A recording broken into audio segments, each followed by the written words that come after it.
Hello, hello, welcome to In This Channel. J'espère que tu vas bien, j'espère que tu te portes à merveille. Aujourd'hui, on va parler d'une invention, dirais-je, fantastique, géniale pour tout fan de la nouvelle technologie ou désagréable pour toute personne qui a l'amour pour la nature et qui préfère une relation sociale entre humains. Comme vous l'avez bien deviné, on va parler de l'invention future de Mark Zuckerberg, fondateur de Facebook. On va parler du métaverse. Pour commencer, qu'est-ce qu'un métaverse? Selon Google, un métaverse est un monde virtuel fictif. Le terme est régulièrement utilisé pour décrire une future version d'Internet où des espaces virtuels persistants et partagés sont accessibles via interaction 3D. Waouh!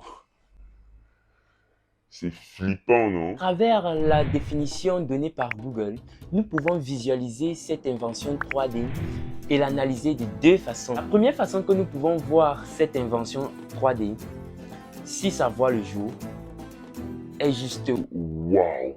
une innovation, une révolution humanitaire sur le plan intellectuel, technologique, physique qui dépasse toutes nos attentes. C'est quelque chose de qu'on voit juste dans les films. Dans des films comme Avatar et des mangas, je me souviens plus très bien du manga, mais il y a des jeux virtuels comme ça que tu entres dedans. Mais là, jusqu'au point que ça ressemble à la vraie vie. Waouh, c'est du ouf, quoi. Avec l'arrivée d'Internet et les applications comme Facebook, WhatsApp, Instagram et plus encore, ce monde immense est devenu comme un tout petit village. Il suffit juste d'avoir une connexion Internet et le tour est joué. Tu as ton application Facebook ou WhatsApp.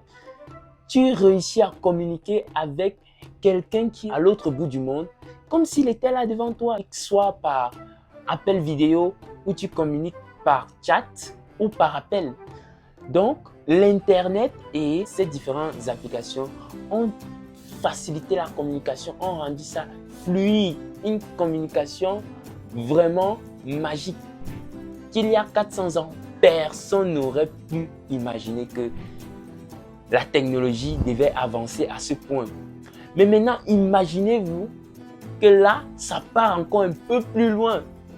Là, vous n'allez plus communiquer avec cette personne en utilisant votre petit gadget, le téléphone ou l'ordinateur.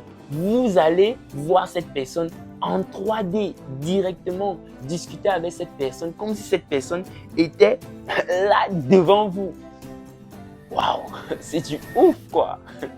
Ce qui est encore plus marrant dans cette histoire-là, c'est que ça serait un monde virtuel dans lequel nous pouvons manger, partir au restaurant, avoir des relations, des nouvelles amies, draguer, donc faire toutes les choses comme dans la vraie vie, comme dans une vraie vie quoi.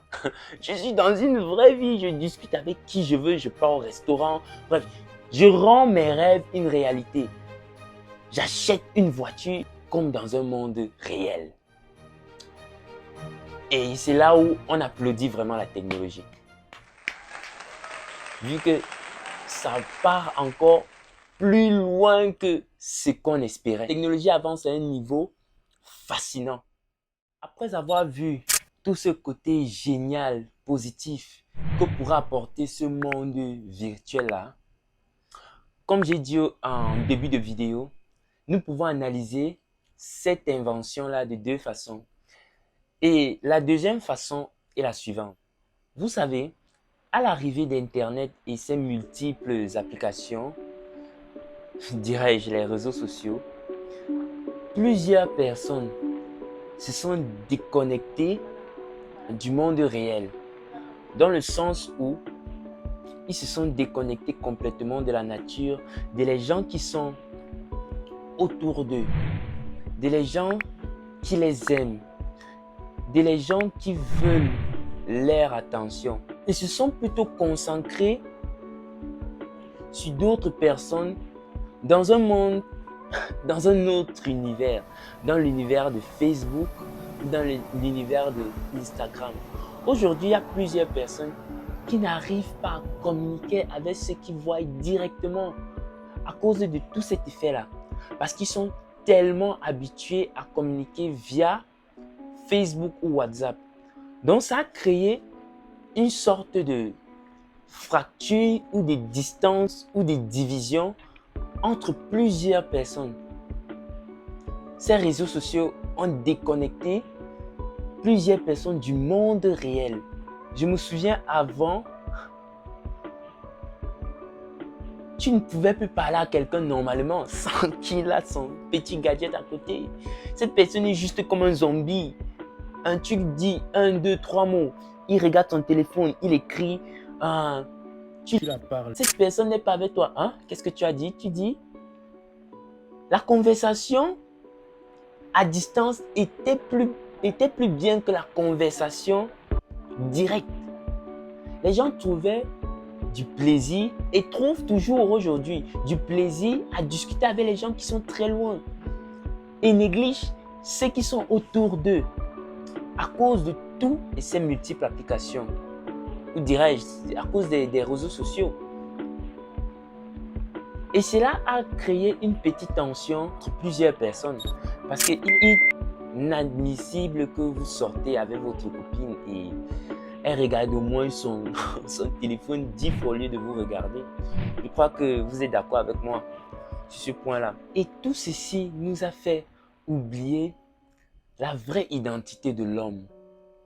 L'homme est un être sociable, un être qui communique avec ses proches, un être qui ressent la chaleur de son entourage, qui communique avec la nature, qui communique avec les personnes, qui communique même avec son esprit.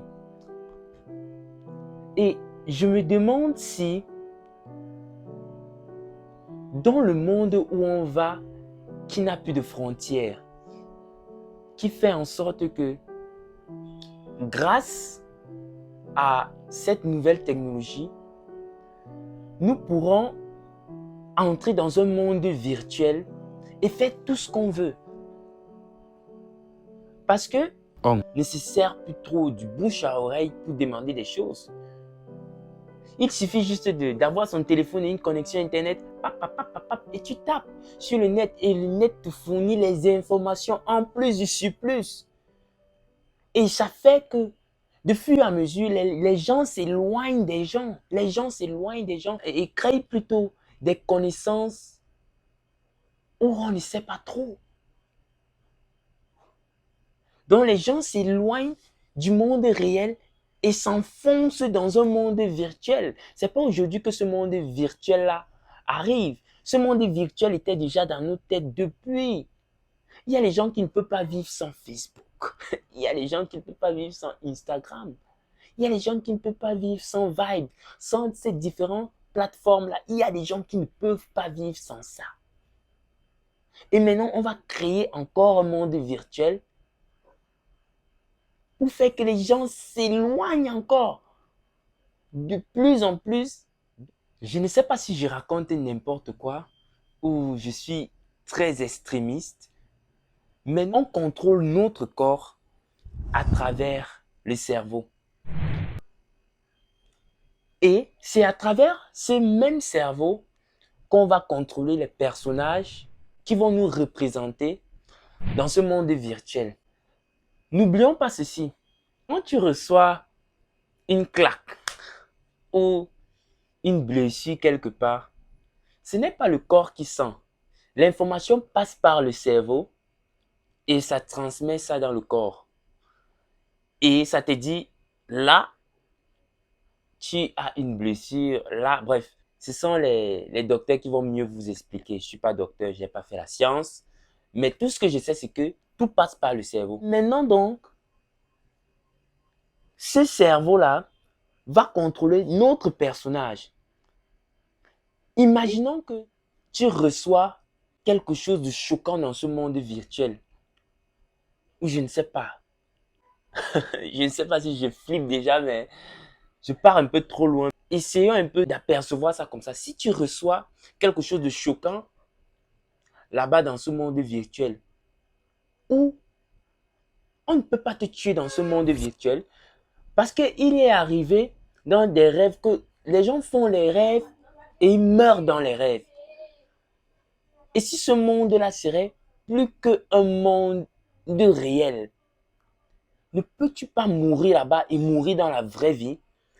On ne peut pas t'emprisonner là-bas ou te contrôler. C'est un peu bizarre parce que dans chaque personnage, vous ne connaissez pas qui est qui.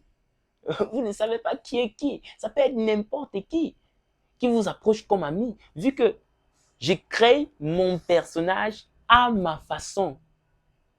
Je peux créer que j'ai une tête une tête de fou, une tête, bref, n'importe quoi. Tu ne vas pas connaître qui t'approche à 100%. Donc, quand je m'imagine toutes ces choses-là, ça me fait un peu peur. Il y a un tas de choses comme ça qu'il faut se poser. Et comme j'ai dit, l'humain est un être sociable.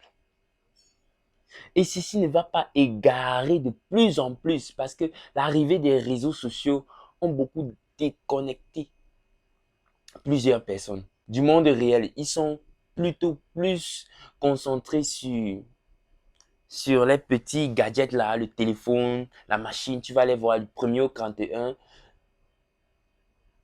Et on nous apporte actuellement quelque chose de plus que ça. Bref, je ne sais pas si je me suis égaré, si je suis sorti du sujet, mais ce sujet-là est tellement complexe que toutes les idées viennent juste en même temps et ça me dérange l'esprit. Mais je compte sur vous dans les commentaires. Dites-moi ce que vous en pensez de ce monde virtuel-là.